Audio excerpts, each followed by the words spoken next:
তাহলে একবার দেখা পাইলাম, বাড়িতে দেখলাম না এইখানে।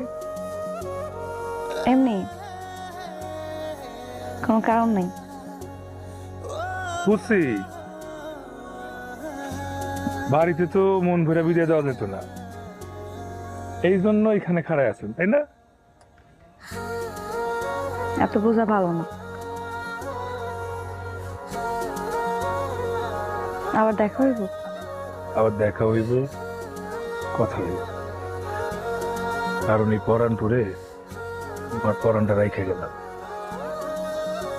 পরান রেখে গেছেন,